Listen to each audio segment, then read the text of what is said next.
अस्सलाम वालेकुम स्टूडेंट्स। अब हम स्टार्ट करेंगे next chapter number 10। This is very important chapter again.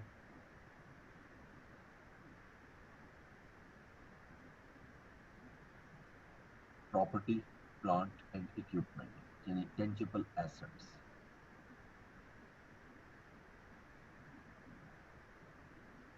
Plant and equipment.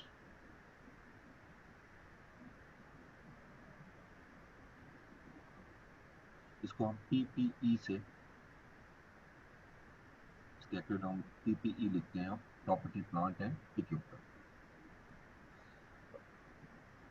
ये हमारा बेसिकली IS 16 है, इंटरनेशनल अकाउंटिंग स्टैंडर्ड। दो स्टैंडर्ड आपके सिलेबस में, IS 2 और IS 16।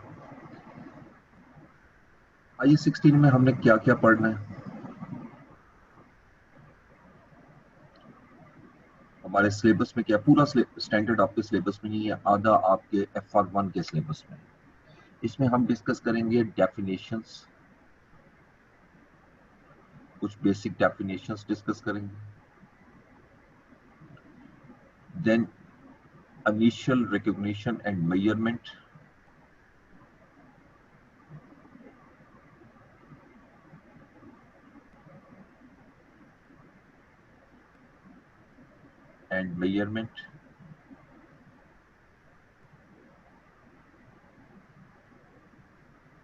देन फिर सब्सिक्वेंट एक्सपेंडिचर,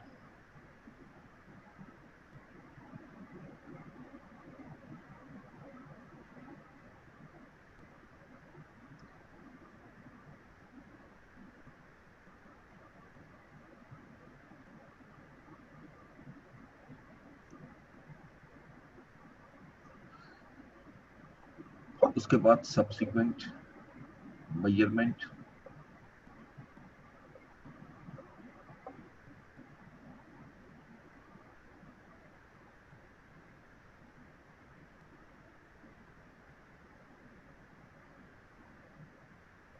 फिर हम इसमें इस स्टैंडर्ड में डिस्कस करेंगे रिव्यू ऑफ मेथड्स,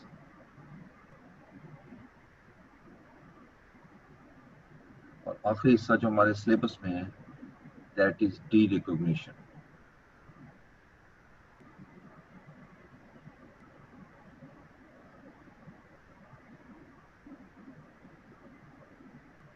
ठीक है।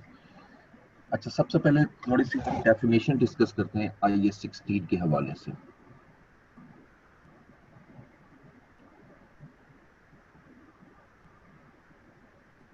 ऑब्वियसली सबसे पहली डेफिनेशन जो है वो हमारी प्रॉपर्टी, प्लांट एंड इक्विपमेंट की होगी। अब प्रॉपर्टी, प्लांट एंड इक्विपमेंट को डिफाइन क्या करता है स्टैंडर्ड?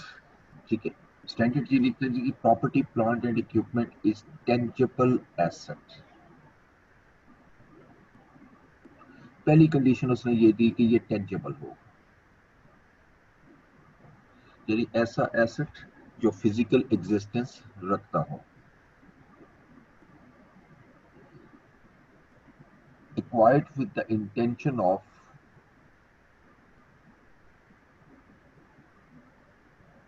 या acquired for use in production।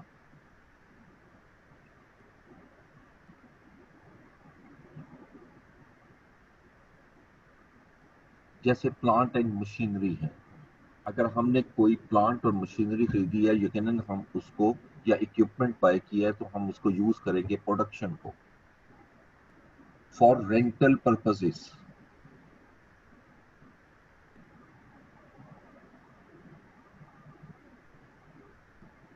यानी अगर आपने कोई एसेट खरीदा है इस पर्पस के लिए कि आप उसको रेंट पर देंगे, जैसे आप अक्सर शोरूम देखते हैं गाड़ियों के, वो गाड़ियां बाई करते हैं, कार्स बाई करते हैं और आगे रेंट पर बिजनेस कर रहे हो, सो फॉर रेंटल पर्पसेस। और तीसरा, and for administrative use,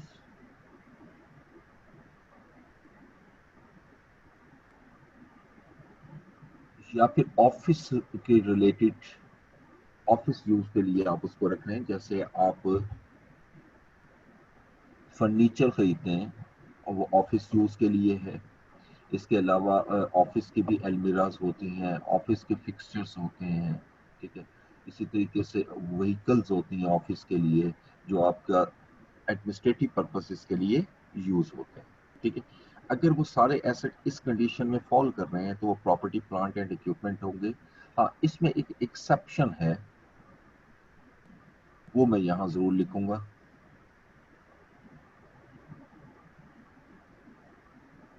land and building is a property, plant and equipment, is no doubt. लेकिन land and building, if purchased for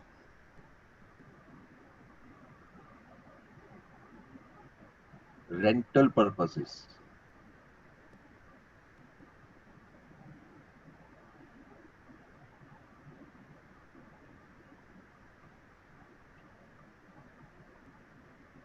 it shall be treated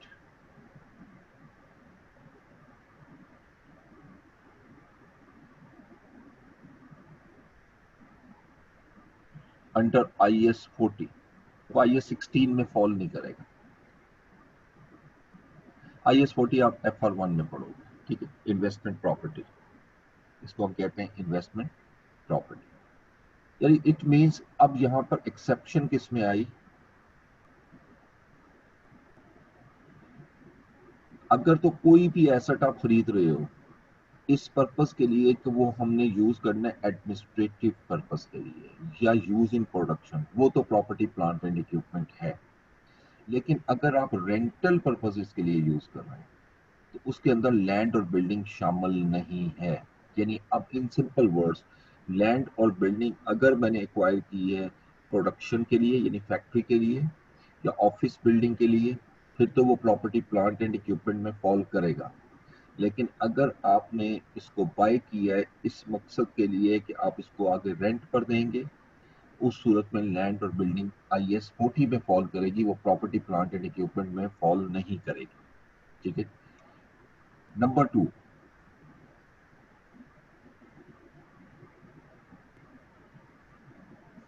carrying value, जिसको book value भी कहते हैं। Carrying value की definition क्या होती है कि cost of asset less cost of asset less accumulated depreciation,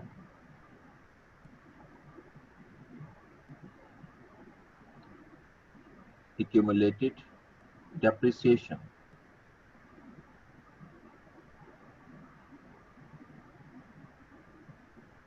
यानी अगर आपने एक एसेट आज बाय किया, वो उसकी कॉस्ट ऑफ एसेट हो गई। उसके बाद जैसे जैसे यूज करोगे उसकी वैल्यू कम होती जाएगी। जितनी वैल्यू अब तक कम हो चुकी है, मतलब 3 साल गुजर गए तो 3 साल ये डेप्रिसिएट हो चुका होगा। तीनों सालों की डेप्रिसिएशन को अगर मैं प्लस करके उसमें से माइनस कर दूं कॉस्ट ऑफ एसेट में, वो कैरिंग वैल्यू कहलाएगी, ठीक है। जिसको नेट बुक वैल्यू भी कहते हैं, इसी को रिटर्न डाउन वैल्यू भी कहते हैं। इसके मुख्तलिफ नाम है। अच्छा, कैरिंग वैल्यू के बाद तीसरी डेफिनेशन आती है हमारी depreciation.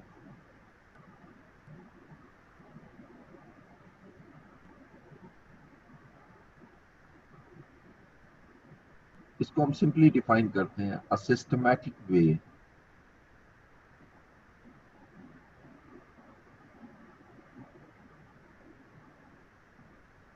Of allocating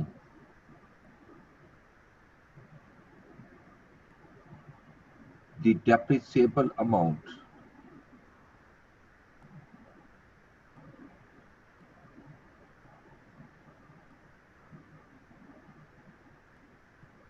amount over useful life of asset।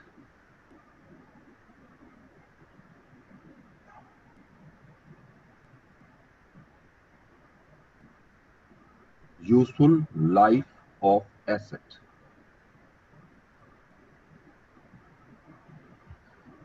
यानी एक ऐसा सिस्टमैटिक तरीकाकार जिसको अभी हम पढ़ेंगे, ये जो हमने यहाँ पर पढ़ना है सब्सिक्वेंट मेजरमेंट, वो ये वाला हिस्सा है कि एक ऐसा सिस्टमैटिक वे जिसके थ्रू डेप्रिसिएबल अमाउंट एसेट की यूजफुल लाइफ को आप एलोकेट करते हो, this is known as depreciation. अभी बहुत सिंप्लीफाई करता हूँ। बस एक एसेट आप खरीदते हो 50,000 रुपीज का, और आप ये डिटरमिन करते हैं कि 5 साल लाइफ है, तो उस 50,000 को 5 सालों में आप एलोकेट करोगे। यानी उसका यानी 5 साल के बाद समझ लो उसकी वैल्यू जीरो होगी, क्योंकि हमने उसको 5 साल यूज करना है, तो 5 साल में उसको डेप्रिसिएट करना है। तो किस तरह डेप्रिसिएट करना है वो मेथड्स पे डिपेंड करता है, सब्सिक्वेंट मेजरमेंट में हम पढ़ेंगे, लेकिन इस प्रोसेस को हम कहते हैं डेप्रिसिएशन। ठीक है, अब इसमें एक वर्ड यूज हुआ डेप्रिसिएबल अमाउंट, इसकी भी डेफिनेशन ब्रीफली डिस्कस कर लेते हैं। डेप्रिसिएबल अमाउंट,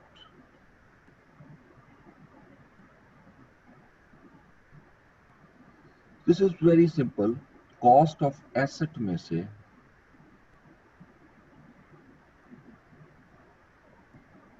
आप माइनस कर देते हैं residual value.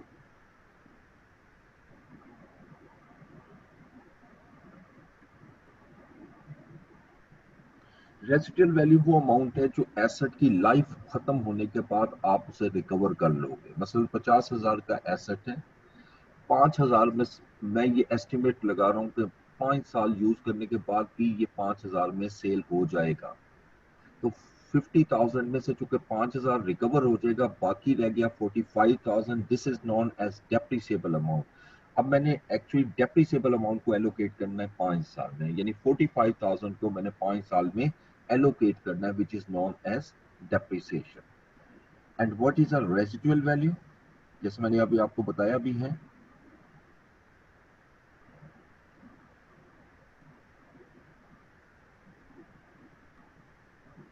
It is expected sales value of asset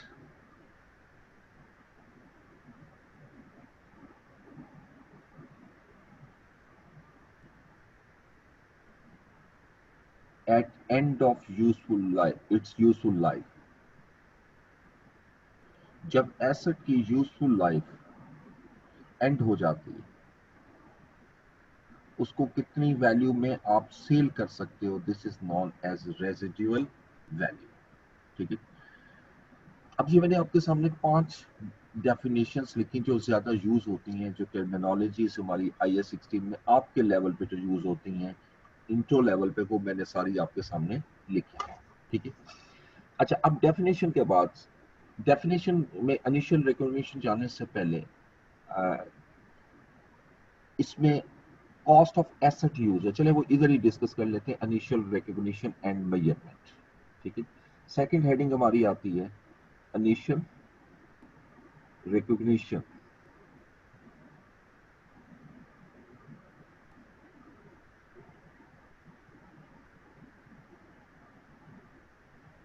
पहले रिकॉग्निशन फिर मेजरमेंट की बात। ठीक है, एसेट रिकॉर्ड कब होगा, इनिशियल रिकॉग्निशन कब होगा, इसमें कंडीशंस हैं। Number 1, when future economic benefits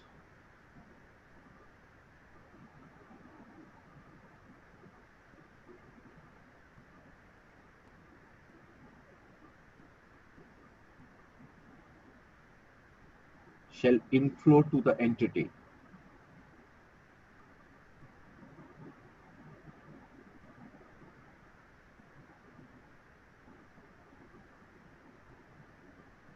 यानी जब एसेट से आप एक्सपेक्ट कर रहे हो कि इससे फ्यूचर बेनिफिट हमें जनरेट करेगा। अगर एक एसेट आपके पास मौजूद है, उसके फ्यूचर इकोनॉमिक बेनिफिट्स नहीं है, जैसे अक्सर ऐसा होता है कि मशीन है आपके पास और वो जो प्रोडक्ट बना रही है वो प्रोडक्ट मार्केट में कोलैप्स हो चुकी है, वो खत्म हो चुकी है। जैसे टेक्नोलॉजिकल एडवांसमेंट जब होती है तो पिछली प्रोडक्ट जो है वो खत्म हो चुकी होती है। अब वो मशीन जो मेरे पास पड़ी है उसका कोई फ्यूचर बेनिफिट नहीं है, ना ही हम इसको किसी और पर्पस के लिए यूज कर सकते हैं, तो उस सूरत में हम उसको रिकग्नाइज नहीं करते। ठीक है, number 2, it's cost can be measured reliably. और उसकी हम कॉस्ट को रिलायबली मेजर कर सकें।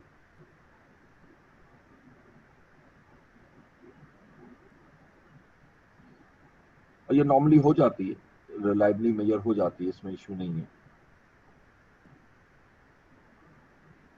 अच्छा, अब इसके साथ मेजरमेंट क्या है? इनिशियल मेजरमेंट, यानी मैंने एसेट रिकॉर्ड किस पे करना है।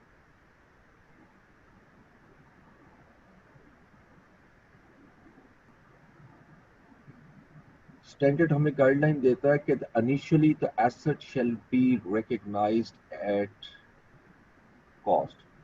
ये जो ऊपर वाला क्राइटेरिया मैंने आपके सामने लिखा, रिकॉग्नाइज्ड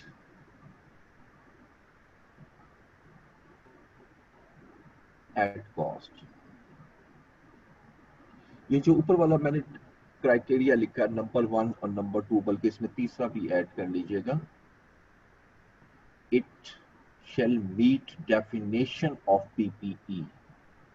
ये बड़ा जरूरी होता है, मीट डेफिनेशन ऑफ पीपीई,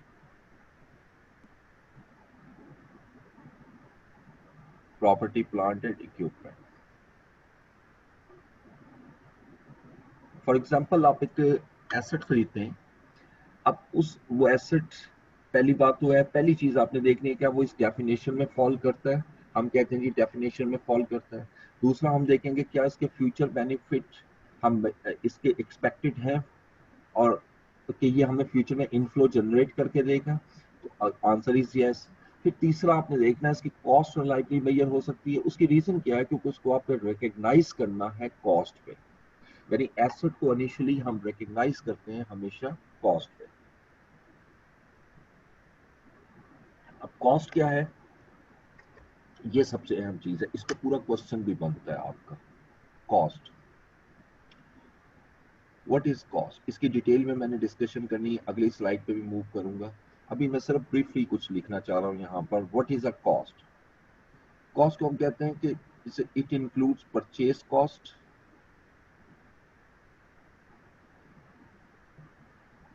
यानी कितने में खरीदा, and any cost incurred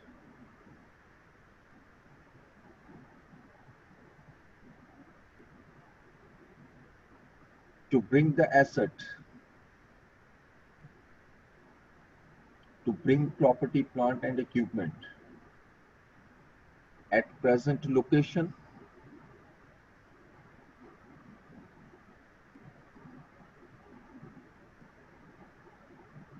and condition।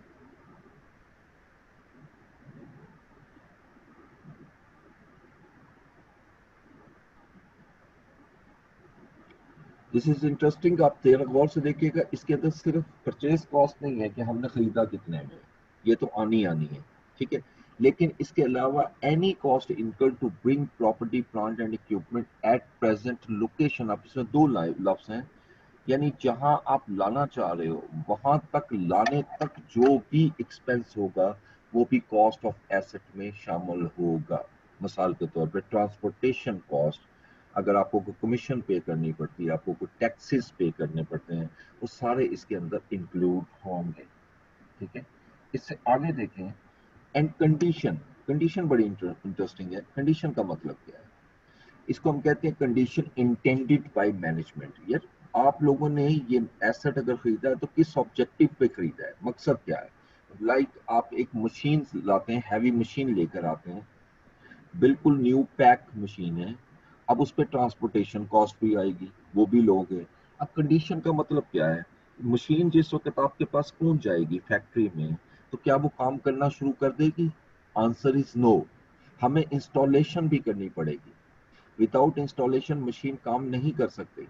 तो इंस्टॉलेशन पर जितनी भी कॉस्ट आएगी वो भी कॉस्ट ऑफ मशीन में ऐड हो जाएगी। सिमिलरली अगर हम इसको एक और एग्जांपल में कन्वर्ट करें, कि अगर आप एयर कंडीशनर लाते हैं स्प्लिट एसी, अब पैक ला रहे हैं, न्यू है, वर्किंग कंडीशन में है, लेकिन लाकर जब तक उसको प्रॉपरली इंस्टॉल नहीं करोगे उस वक्त तक वो काम नहीं करेगा। तो लिहाजा जब काम नहीं करेगा तो फिर उसका मकसद क्या लाने का? तो इस पर जितनी कॉस्ट लगेगी उसको इंस्टॉल करने पे वो भी कॉस्ट ऑफ एसेट में ऐड होगी।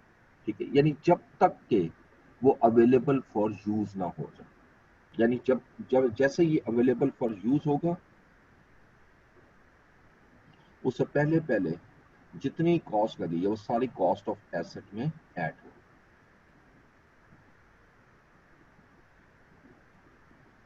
ठीक है ना, जैसे आप फर्ज करें आप फर्नीचर खरीद के लाते हैं चिनियोट से, which is a very famous in Pakistan. अब आपने वहां से फर्नीचर खरीदा 250,000 रुपीज का, अब इसको आप लेकर आना चाह रहे हैं इस्लामाबाद में, ऑफिस के अंदर रखना है आपने। अब चिन्योट से लेकर इस्लामाबाद लाने तक आपका एक्सपेंसेस होंगे, यहाँ पर आपको एक्सपेंसेस इनकर करने पड़ेंगे। यानी अब आपने ये याद रखना है वो तमाम एक्सपेंसेस जो आपने इनकर किए हैं डायरेक्टली इस मकसद के लिए कि ताकि वो आपका आपके ऑफिस में पहुंच जाए, उस पर जो भी एक्सपेंस होगा वो कॉस्ट ऑफ एसेट में हम ऐड करेंगे। तो इसलिए अब यहाँ पर इन डिटेल इसको डिस्कस करना जरूरी है कि कौन सी कॉस्ट, कौन से एक्सपेंसेस कॉस्ट में ऐड होंगे और कौन से एक्सपेंसेस ऐड नहीं होंगे। ठीक है, तो मैं अगली स्लाइड पे मूव करूंगा। अगर किसी को यहाँ पे कोई क्वेश्चन है तो प्लीज करना।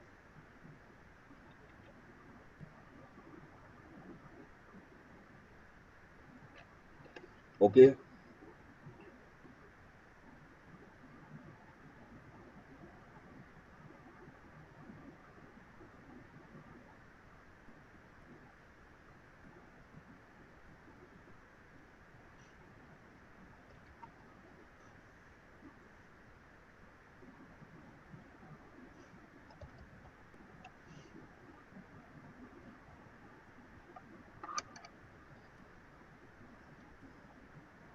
ले जी, अब मैं जरा डिटेल में आपके सामने लिख रहा हूँ दो चीजें।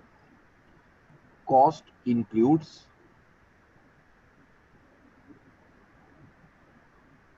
क्या चीज कॉस्ट में ऐड होगी और क्या चीज कॉस्ट में ऐड नहीं होगी, एक्सक्लूड करेंगे। दोनों चीजें डिस्कस करें। अब आपने इस चीज को माइंड में रखना है, परचेज से लेकर वर्किंग कंडीशन पे लाने, प्रॉपर वर्किंग कंडीशन पे लाने तक जो भी एक्सपेंस होगा वो कॉस्ट में ऐड होगा। तो एक तरतीब से आपने चलना है। सपोज आप कोई भी जेल में रख लें जी, कराची से आपने मशीन खरीदी, ठीक है, तो सबसे पहले तो ऑब्वियसली जो इंक्लूड होगा वो परचेज कॉस्ट होगा,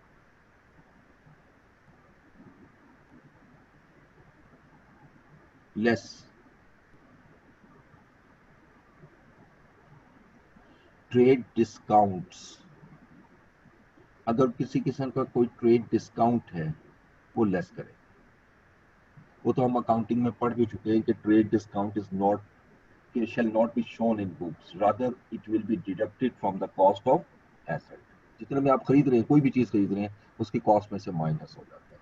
तो अगर आपने एक मशीन खरीदी है, उसकी वैल्यू जो है वो 2 मिलियन है, तो आपने उसमें कुछ डिस्काउंट लिया है, तो वो डिस्काउंट आप इसमें से लेस करोगे। ठीक है, लेकिन अगर सेटलमेंट डिस्काउंट दिया हो क्वेश्चन, सेटलमेंट डिस्काउंट, उसको आपने लेस नहीं करना, उसको एक्सक्लूड करना है, उसको अकाउंट फॉर नहीं करना। ठीक है, यानी इसमें हम एक्सक्लूड में लिख रहे हैं सेटलमेंट डिस्काउंट, जिसको कैश डिस्काउंट भी कहते हो।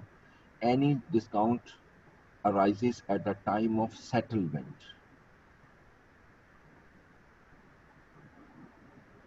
Settlement of accounts.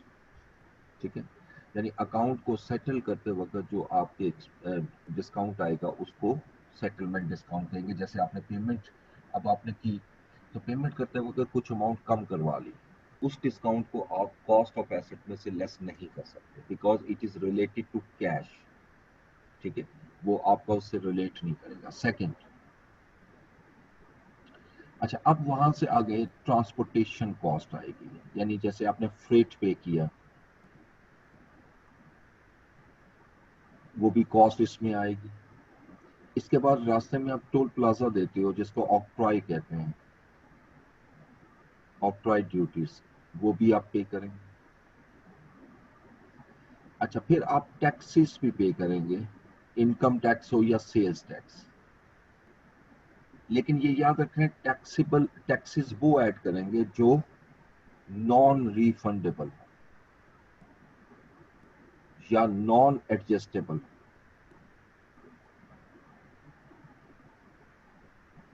लेकिन अगर कोई ऐसा टैक्स है जो रिफंडेबल है या एडजस्टेबल है, वो आप नहीं लोगे। यानी वो टैक्सेस जो रिफंडेबल नेचर, क्योंकि ये तो वापस मिल जाने, ये कॉस्ट का हिस्सा तो है ही नहीं, रिफंडेबल नेचर के हों या एडजस्टेबल नेचर के, उसको कॉस्ट ऑफ एसेट में आप ऐड नहीं करोगे।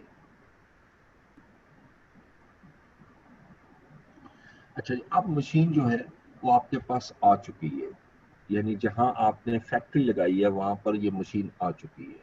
अब आपने मशीन को इंस्टॉल करना है। जितनी भी इंस्टॉलेशन कॉस्ट आएगी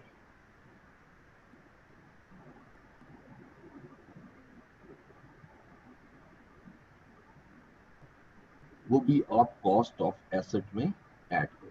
जितनी भी इंस्टॉलेशन कॉस्ट आएगी वो सारी की सारी कॉस्ट ऑफ एसेट में हम ऐड करें। ठीक है। लेकिन इस इंस्टॉलेशन के दौरान अगर कोई डैमेज हो जाता है, कोई लॉस हो जाता है, तो उस कॉस्ट को आप शामिल नहीं करोगे। उसको कहते हैं एबनॉर्मल लॉसेस। वो किसी जगह पे भी हो जाए।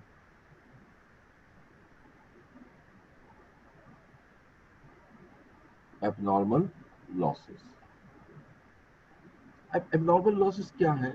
एनी लॉस विच में arise due to negligence, due to carelessness और नेचुरल डिजास्टर। ठीक है। जो किसी भी रीजन की वजह से जो आप आपके बेसिकली कंट्रोल में नहीं थी और हो गया, नेचुरल डिजास्टर हो गया, उसकी वजह से लॉस हो गया, तो दैट इज पार्ट। अब जैसे पास पेपर की ही एग्जांपल देता हूँ, आपके पुराने पेपर की। इसमें ये कहते हैं जी कि आपने एक मशीन को इंस्टॉल किया, इंस्टॉल करने के बाद आपने उसको स्टार्ट किया, यानी पूरी वायरिंग की।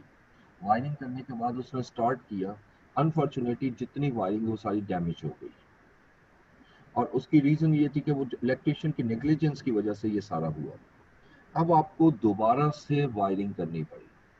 अब आप जब दोबारा वायरिंग कर रहे हैं, तो अब जो कॉस्ट आएगी वो चूंकि एबनॉर्मल लॉस की वजह से आ रही है, वो कॉस्ट ऑफ एसेट में ऐड नहीं होगी। हालांकि जब तक वायरिंग नहीं करूंगा उस वक्त तक ये मेरा वर्किंग कंडीशन में नहीं आएगी।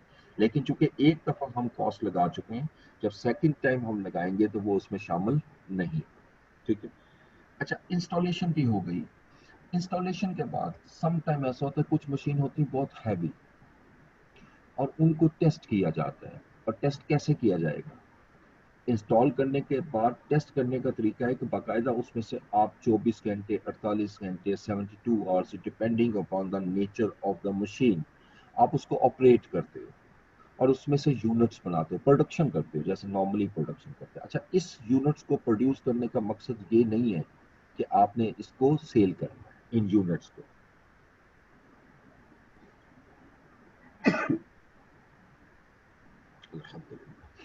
यानी आपका मकसद हरगिज नहीं है कि आपने इनको सेल करना है, बल्कि मकसद ये है कि टेस्ट करना है कि क्या ये प्रोडक्शन ठीक दे रही है मशीन या नहीं।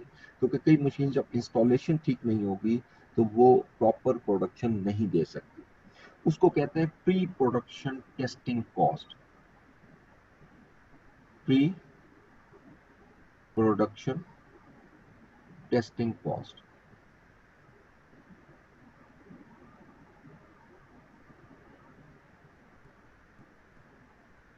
ये भी कॉस्ट ऑफ एसेट में हमारी ऐड हो जाएगी।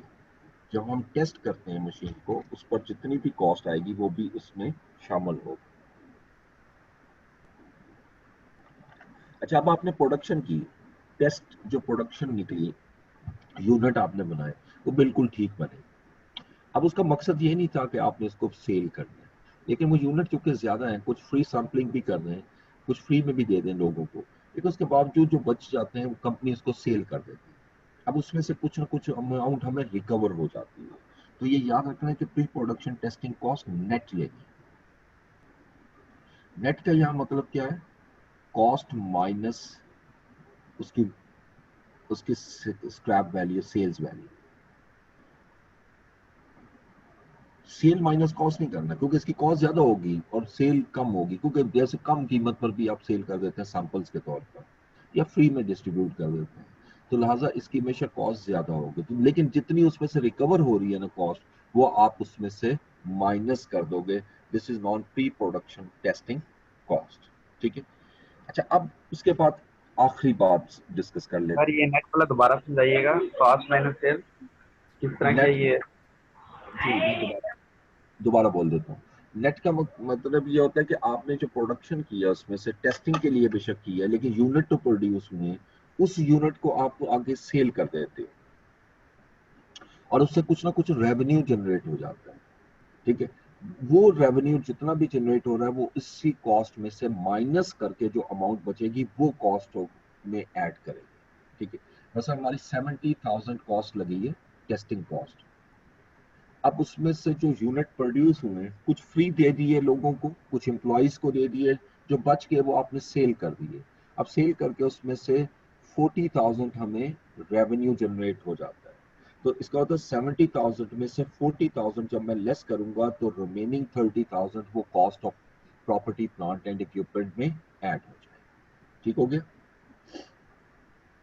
जी सर जी। अच्छा, इसके बाद आखिरी पॉइंट जो मैं आपसे डिस्कस करना चाह रहा हूँ, this is a very important, and that is known as dismantling cost. ये डिसमेंटलिंग कॉस्ट क्या होती है?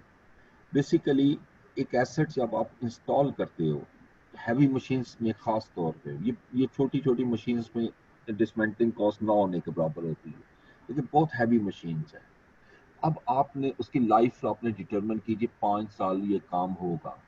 5 साल के बाद उसको डिसमेंटल भी करना है, उसको वापस उतारना भी है। उसको जिस तरह इंस्टॉल करने के चार्जेस होते हैं इस तरह उतारने के भी चार्जेस होते हैं और अच्छे खासे एक्सपेंसेस होते हैं। अगर किसी मशीन की डिसमेंटलिंग कॉस्ट हो लेकिन वो तो फ्यूचर में इनकर करनी है, आज तो नहीं करनी, तो उसको प्रेजेंट वैल्यू में कन्वर्ट किया जाता है। Present value of future dismantling cost, ये भी कॉस्ट ऑफ एसेट में ऐड होगा, of future dismantling cost.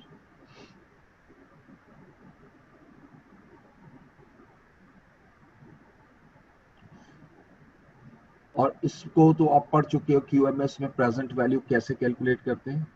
Present value is equal to future value, ये फ्यूचर वैल्यू जो है ये वही डिसमेंटलिंग कॉस्ट होगी, इनटू 1 प्लस आर या I raise to power minus N, या डिवाइड कर सकते हो future value divide by 1 plus R raise to power N divided by, और मल्टीप्लाई करोगे तो raise to power minus N, one in the same thing.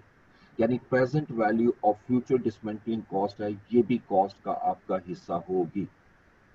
उसके बाद नेक्स्ट आइएगा, कुछ एक्सक्लूजन की भी और मजीद डिस्कशन करेंगे। अच्छा, एक कॉस्ट अक्सर आती है और ये बड़ी कंफ्यूज स्टूडेंट्स को करती है, that is training cost, staff training. अब जैसे मशीन आप ला रहे हो, मशीन को चलाने के लिए आपको ट्रेनिंग देनी है एम्प्लॉयज को। क्या ट्रेनिंग कॉस्ट कॉस्ट में शामिल होनी चाहिए या नहीं? स्टैंडर्ड बड़ा क्लियर बात करता है जी कि आपकी जितनी भी ट्रेनिंग कॉस्ट है वो आप कॉस्ट में शामिल नहीं करोगे। अब इसकी लॉजिक क्या है? देखिए, ट्रेनिंग भी तो दो किस्म की होती है ना। एक होती है जनरल ट्रेनिंग, जो आप अपने एम्प्लॉयज को अक्सर देते रहते हो ऑन गोइंग बेसिस पर। ये कंपनीज में होता है अक्सर 6 महीने साल के बाद आप ट्रेनिंग देते रहते हैं एम्प्लॉयज को। एक होता है स्पेसिफिक ट्रेनिंग, यानी आपने मशीन परचेज की, जैसे मैं इंडस्ट्री में था जब, तो हम जिस कंपनी में थे दैट वो इंपोर्ट करते थे जापानीज टेक्सटाइल मशीन्स। ठीक है। आपकी गॉसेस की मशीन्स थी, तो अब वो मशीन्स काफ़ी बड़ी और बड़ी हैवी अमाउंट की बड़ी हैवी मशीन्स होती थी और बड़ी कॉस्टली मशीन्स होती थी। और गिनती की जो टेक्सटाइल मशीन्स है वो बाय करती थी, बड़ी बड़ी टेक्सटाइल। उस टाइम टेक्सटाइल का एक बूम था पाकिस्तान में। तो बाकायदा उसको इंस्टॉल करने के बाद उसको ट्रेनिंग के लिए जापानीज आते थे ट्रेनिंग देने के लिए, यानी विदाउट ट्रेनिंग कोई भी उसको यूज़ नहीं कर सकता। अब सवाल ये है कि ये जो स्पेसिफिक ट्रेनिंग है तो क्या हम इसको कॉस्ट में शामिल कर सकते हैं? तो तब भी आपने ये याद रखना है, तब भी ये कॉस्ट में शामिल नहीं होगी। स्टैंडर्ड इसको एक्सेप्ट नहीं करता, वो कहता है नहीं। रीजन क्या है? रीजन सिर्फ इतनी है जो हमने अभी रिकॉग्निशन क्राइटेरिया बना था। Future economic benefit shall inflow to the entity. ठीक है, देखो ट्रेनिंग कॉस्ट ऐसी कॉस्ट है जिससे शायद हमें फ्यूचर बेनिफिट ना मिल सके। लाइक कैसे, आप एक एम्प्लॉय को ट्रेनिंग देते हैं, ट्रेनिंग देने के बाद वो पर्सन जो है वो आपकी जॉब छोड़ के चला जाता है, एम्प्लॉय छोड़ के चला जाता है जॉब, आप उसको रोक तो नहीं सकते। ठीक है, तो उस सूरत में ट्रेनिंग कॉस्ट पे हमें जो बेनिफिट है वो फ्यूचर में नहीं मिल सकता, इसलिए हम इसको कैपिटलाइज नहीं करते, यानी कैपिटलाइज का वर्ड हम यूज करते हैं, इसको कॉस्ट ऑफ एसेट में ऐड नहीं करते। ठीक है, लेकिन जैसे एक स्टूडेंट ने मुझसे पिछली दफा क्वेश्चन किया, उसने कहा कि सर ऐसा अगर हो कि हम एम्प्लॉय को ट्रेनिंग दें और उसको उससे बॉन्ड भरवा लें, बॉन्ड होता है जिससे आप उसको लिमिट करते हो कि जी आप 3 साल 4 साल हमें नहीं छोड़ोगे, ठीक है, क्योंकि हमने इतनी कॉस्ट आप पे लगाई है तो आप हमारे लिए काम करोगे। तो क्या ऐसी सूरत हाल में इसको कैपिटलाइज हम करेंगे? अब तो फ्यूचर बेनिफिट नजर आ रहे हैं ना 2 से 3 साल, तब भी स्टैंडर्ड कहता है नो। उसकी बेसिक लॉजिक क्या है कि एम्प्लॉयज जो है, अगर एम्प्लॉय की डेथ हो जाती है या एम्प्लॉय का डिसेबिलिटी हो जाती है, तो फिर जो वो एग्रीमेंट हुआ है बॉन्ड, उसकी वैल्यू तो खत्म हो जाती है, तब भी फ्यूचर बेनिफिट नहीं है, तो डाउट में आता है फ्यूचर बेनिफिट हो भी सकते हैं नहीं भी हो सकते। इस वजह से ट्रेनिंग जितनी कॉस्ट होती है वो हम कॉस्ट ऑफ एसेट में ऐड नहीं करते। ठीक है, इसी तरीके से अगर किसी किस्म की एडमिनिस्ट्रेटिव कॉस्ट आपने इनकर की, अब ये जो आप मशीन्स बाई कर रहे हैं या हैवी कोई भी चीज बाई कर रहे हैं तो एडमिनिस्ट्रेटिव कॉस्ट भी तो इनकर होती है।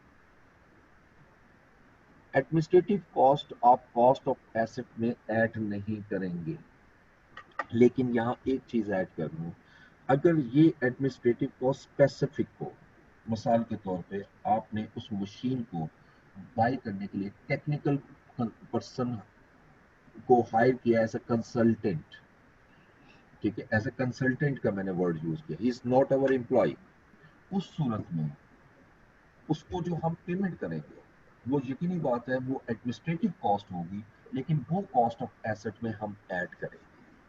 ठीक है, बेसिक इसमें जो लॉजिक आपने माइंड में रखना है एडमिनिस्ट्रेटिव कॉस्ट के हवाले से, अगर वो अवॉइडेबल हो फिर आपने कॉस्ट में ऐड करना है, अगर अनअवॉइडेबल कॉस्ट हो, ये अनअवॉइडेबल होती है।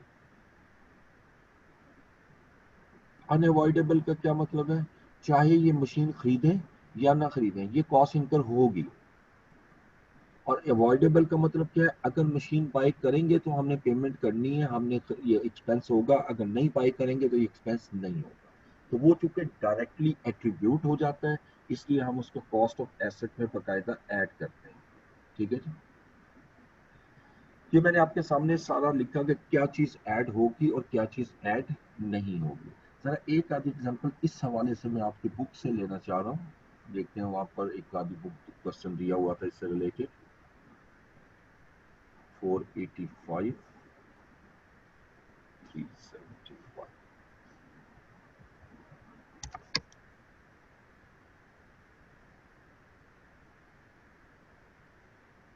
ये एक आपके सामने एग्जांपल है दिस वन।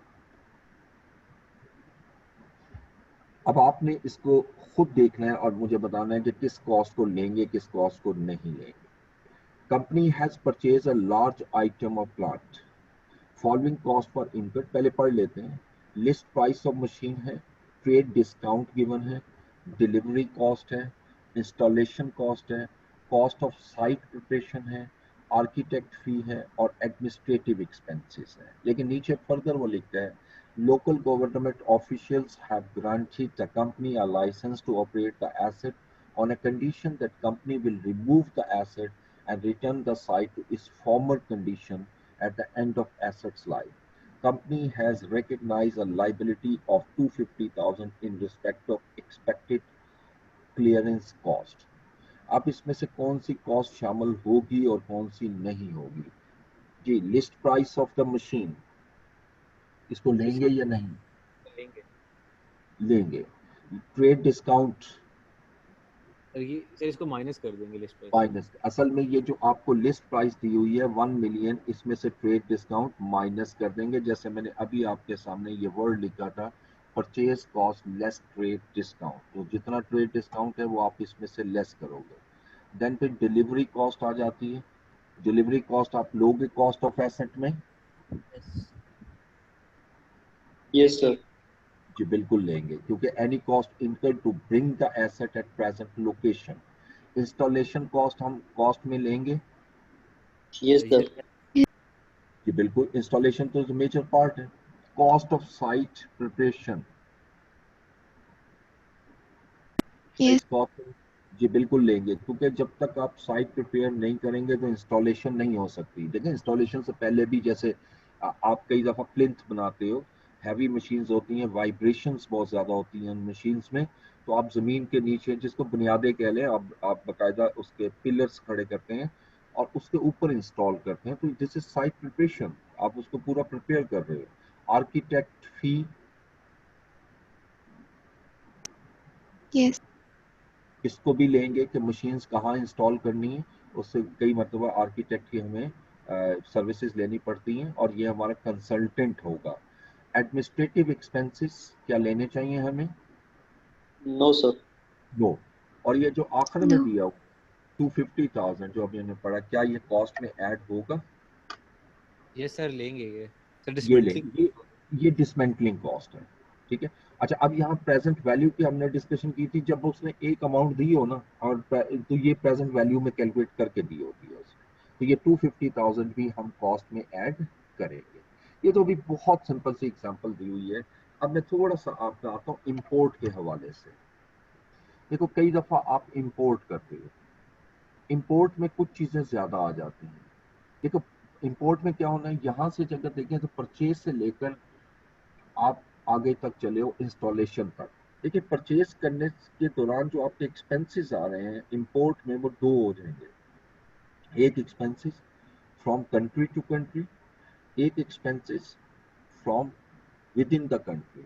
यानी मिसाल के तौर पे अगर आप इंपोर्ट करते हो तो कराची में आएगा, पहले कराची तक के एक्सपेंसेस पेयर करेंगे, फिर वहां से ड्यूटीज वगैरह पे करके क्लियर करवा के फिर आप वहां से आगे जहां पर भी आपने लेके जाना है, इस्लामाबाद अगर लेकर आना है तो वहां तक जितनी कॉस्ट होगी वो तो अभी हमने डिस्कस की, वो सारी कॉस्ट ऑफ एसेट में ऐड होगी।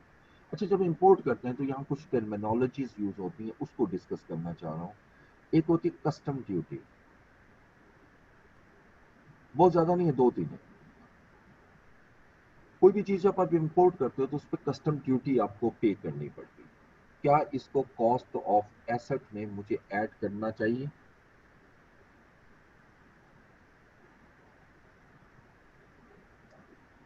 टैक्सेस के लिए मैंने आपको एक ही प्रिंसिपल बताया था, नॉन रिफंडेबल और नॉन एडजस्टेबल होगा तो लेंगे, रिफंडेबल और एडजस्टेबल होगा तो नहीं लेंगे। ये अब आपने क्वेश्चन में तो नहीं लिखा हुआ कहीं, उसने तो सिर्फ लिखा है कस्टम ड्यूटी। जो आप कस्टम ड्यूटी पे करते हो क्या वो आपको वापस मिल जाएगी? क्वेश्चन ये है, आंसर इज नो। No. इसका मतलब है कि ये नॉन रिफंडेबल हुआ। जब नॉन रिफंडेबल है तो यस मैं इसको कॉस्ट में ऐड करूंगा। इसी तरीके से इसके ऊपर एक ड्यूटी और होती है, एक्साइज ड्यूटी। जितनी भी एक्साइज ड्यूटीज होती हैं वो भी याद रखना है कि वो भी आपको वापस नहीं मिलती, वो भी इसका मतलब मुझे कॉस्ट ऑफ एसेट में ऐड करना पड़ेगा। तीसरा मैं यूज कर रहा हूं सेल्स टैक्स। अगर इसके मुतालिक कुछ नहीं लिखा हुआ, सेल्स टैक्स के मुतालिक कुछ भी नहीं लिखा हुआ कि ये रिफंडेबल है या नॉन रिफंडेबल, याद रखना सेल टैक्स असल में कौन पे करता है? जो इसका यूजर हो, जो भी प्रोडक्ट का यूजर होता है असल में सेल टैक्स वो पे कर रहा होता है, उसके लिए ये हमेशा नॉन रिफंडेबल होता है। तो लिहाजा अगर नहीं मेंशन होगा तो सेल टैक्स को हम नॉन रिफंडेबल ट्रीट करके, बेशक आप अजम्पशन में लिख दो लेकिन ये होता नॉन रिफंडेबल है, ठीक है। मैंने किन के लिए किया? यूजर के लिए। और हमने ये प्रॉपर्टी प्लांट एंड इक्विपमेंट क्यों बाय किया? ताकि हम इसको बिजनेस में यूज कर सकें, इस वजह से, ठीक है। फिर एक आता है इनकम टैक्स। अब अगर इनकम टैक्स के मुतालिक कुछ नहीं लिखा हुआ तो इनकम टैक्स जो आप पे करते हो उस टाइम उस मशीन पर, तो वो आपका इसमें शामिल नहीं होगा।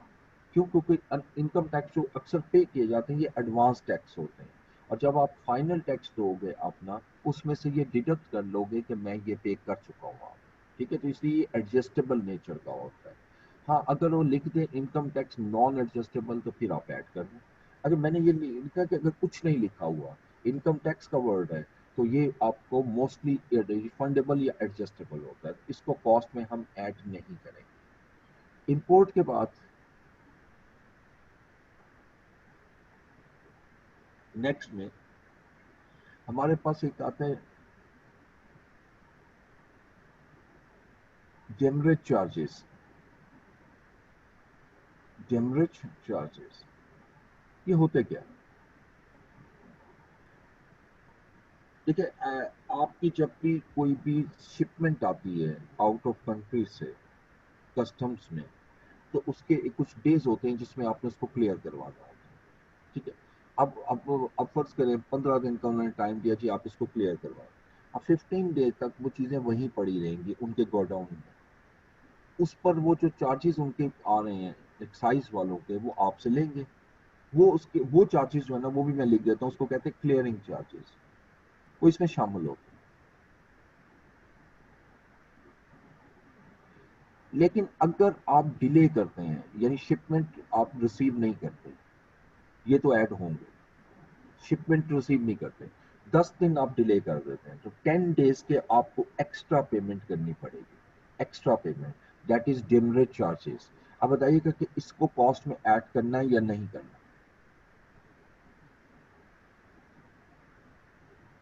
यस। No sir. नो, क्योंकि ये एबनॉर्मल लॉसेस है, ये हमारी नेग्लिजेंस की वजह से हो रहा है, हमारी केयरलेसनेस की वजह से हो रहा है। तो ये टर्मिनोलॉजी मैंने लिखनी थी, डेमरेज चार्जेस। जैसे रखिएगा अगर क्वेश्चन में आ जाए कि आपके ये तो बिल्कुल नई चीज़ है, तो इसलिए मैंने थोड़ी सी इंपोर्ट के हवाले से भी डिस्कशन कर ली कि उसमें कुछ टर्मिनोलॉजीज ज़्यादा आती हैं, उसको भी आपने अकाउंट पर करना है कि किसको मुझे कॉस्ट में लेना चाहिए और किसको कॉस्ट में नहीं लेना चाहिए। ठीक है, ये पूरी डिस्कशन जो मैंने आपके सामने की, दिस इज कॉस्ट। ठीक हो गया? अब अगले स्टेप पे आए, सब्सिक्वेंट एक्सपेंडिचर। जब कोई भी नॉन करंट एसेट आप बाय कर लेते हो गया, इंस्टॉल भी हो गया, अब वो वर्किंग कंडीशन में आ चुका है, आप उसको चला भी रहे हो, उसके बाद भी एक्सपेंसेस खत्म नहीं होंगे। जैसे आपने कार खरीदी, कार आपका नॉन करंट एसेट होगा बिजनेस के पॉइंट ऑफ व्यू से। अब वो जो कार आप खरीद रहे हो, क्या उसको चलाने के लिए एक्सपेंसेस नहीं आएंगे? सिर्फ आपने खरीदना ही तो नहीं है, उसको ऑपरेट करने के भी एक्सपेंस आते हैं। यानी इट मीन्स कि जो सब्सिक्वेंट एक्सपेंडिचर्स हैं, बाद में जो इनकर होंगे, इसके लिए अब हमें क्या करना है? क्या इसको कॉस्ट ऑफ एसेट में ऐड करना है या नहीं करना? मैं बहुत सिंप्लीफाई कर रहा हूँ। इसके लिए स्टैंडर्ड में हमने सम अप करके दो वर्ड निकालते हैं, एक इन्हांसमेंट और एक होता है मेंटेनेंस।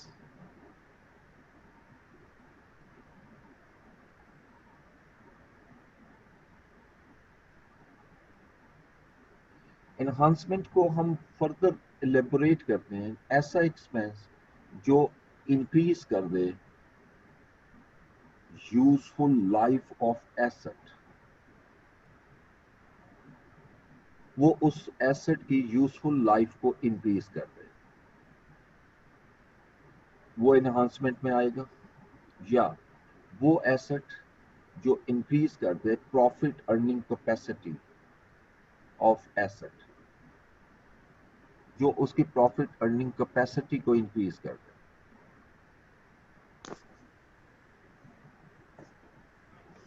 वो भी एनहांसमेंट में आएगा। हर वो एक्सपेंस जो एनहांसमेंट में फॉल कर रहा है, वो कैपिटलाइज होगा। कैपिटलाइज यानी उसको हम कॉस्ट ऑफ पीपीई में ऐड करेंगे। It should be added in property plant और एंड इक्विपमेंट। इसको हम कैपिटल एक्सपेंडिचर भी कहते हैं। कैपिटल एक्सपेंडिचर इसलिए कह रहे होते हैं कि ये कैपिटलाइज होगा। लेकिन मेंटेनेंस कॉस्ट इसलिए की जाती है, वो यूजफुल लाइफ को बढ़ाती नहीं है, मेंटेन रखती है। यूजफुल प्रॉफिट अर्निंग कैपेसिटी को बढ़ाएगी नहीं, मेंटेन करेगी। बल्कि मैं ये कहूंगा कि अगर आप ये एक्सपेंसेस नहीं करोगे तो यूजफुल लाइफ और प्रॉफिट अर्निंग कैपेसिटी आपकी कम हो जाएगी। ठीक है, फॉर एग्जाम्पल आप एक पर्सन जो है वो कार बाय करता है और उसको ऊबर पे जो है वो यूज कर रहे हैं। अब इस कार की प्रॉपर टाइमिंग होती है जी कि आपने ऑयल चेंज कराना है, एक स्पेसिफिक पीरियड ऑफ टाइम के बाद आपने इसके टायर्स चेंज कराने हैं, ठीक है, एंड सो ऑन। यानी एक स्पेसिफिक टाइम के बाद ट्यूनिंग होनी चाहिए और उसमें भी कुछ छोटे छोटे पार्ट्स चेंज होते हैं जैसे फिल्टर्स वगैरह। अब ये जितने भी आपके, ये सारे मैंने आपके कार के सामने लिखे हैं, अगर ये टाइमली चेंज नहीं करवाएगा तो क्या रिस्क क्रिएट हो रहा है कि गाड़ी रास्ते में खड़ी हो सकती है, खराब हो गई, और खराब होगी तो हमारी प्रॉफिट अर्निंग कैपेसिटी गिरेगी। तो लिहाजा ये एक्सपेंसेस इसलिए नहीं कर रहे कि इससे कोई यूजफुल लाइफ बढ़ रही है या इससे प्रॉफिट अर्निंग कैपेसिटी बढ़ रही है, बल्कि ये ना करने से आपकी डिक्लाइन होगी, करने से, इन एक्सपेंसेस को करने से मेंटेन होगी, ठीक है।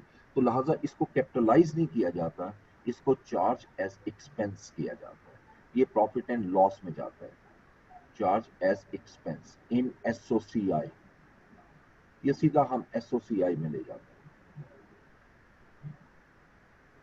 और इसको दूसरे लफ्जों में हम रेवेन्यू एक्सपेंसेस भी कहते हैं, और जो दूसरे वो जो पहले मैंने बोला था वो कैपिटल एक्सपेंडिचर भी कहलाते हैं। अब एनहांसमेंट की कुछ एग्जांपल्स देता हूं, जैसे कि आप बिल्डिंग बाय करते हैं बिल्डिंग, पुरानी बिल्डिंग है, अब उस बिल्डिंग को आप रेनोवेट करते हो, लेकिन सिर्फ रेनोवेशन पेंट की बात नहीं कर रहा मैं, रेनोवेशन मीन कि उस बिल्डिंग को की स्ट्रेंथ को बढ़ाते हो, ठीक है, यानी मीन कि जहाँ पर उसके आपके कुछ पैचेस हैं ऐसे जो डेंजरस हो चुके हैं, उसको आप दोबारा से आप कंस्ट्रक्ट करते हो या उसको रिपेयर करते हो।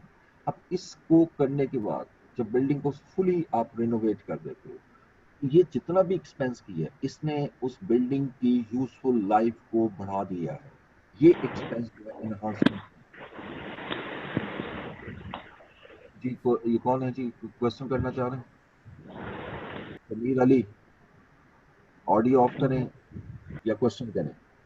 ओके। इसी तरीके से एक बड़ी और एग्जांपल दे देता हूँ, आपकी भी बुक्स में और पास पेपर्स में आपको मिलेगी कि आपके पास एक मशीन है और इस वक्त एक न्यू मॉडल मशीन आता है जो आपकी मशीन से टेक्नोलॉजिकली थोड़ा सा बेटर है, ठीक है। अब आपको ये पता लगता है जी कि एक इलेक्ट्रॉनिक डिवाइस है या कंप्यूटराइज्ड डिवाइस है, अगर हम अपनी मशीन के साथ इंस्टॉल करवा लें तो हमारी मशीन की कैपेसिटी बढ़ जाएगी। जहां आप दिन में सपोज 100 यूनिट बना रहे थे, अब 125 यूनिट बना रहे। अब अगर वो मैं इंस्टॉल करता हूँ और वो जो आपका जो डिवाइस है अगर वो मैं साथ इंस्टॉल कर देता हूँ, उस पर जितनी भी कॉस्ट आ रही है वो कैपिटलाइज होगी क्योंकि वो प्रॉफिट अर्निंग कैपेसिटी को इनहांस कर रही है, ठीक है।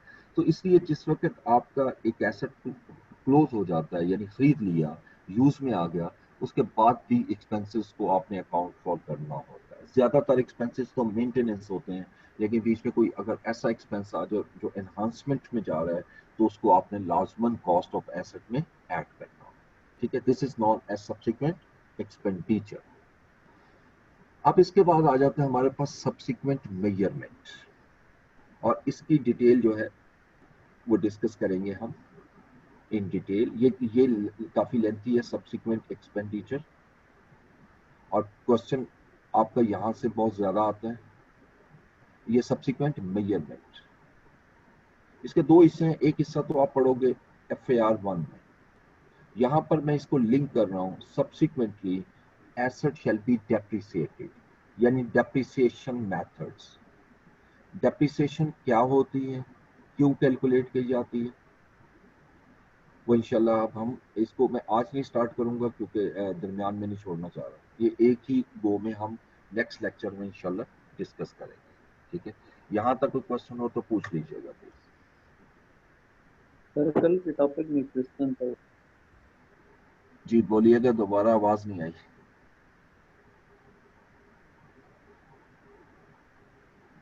सर कल के टॉपिक से क्वेश्चन था, वो जो आपने क्वेश्चन नंबर 6 किया था उसका। जी जी पूछें। सर उसकी वो रेक्टिफाइंग एंट्री जरा वो बता दे को किस तरह बनाएंगे, क्वेश्चन नंबर 6 की ट्रांजैक्शन नंबर 4।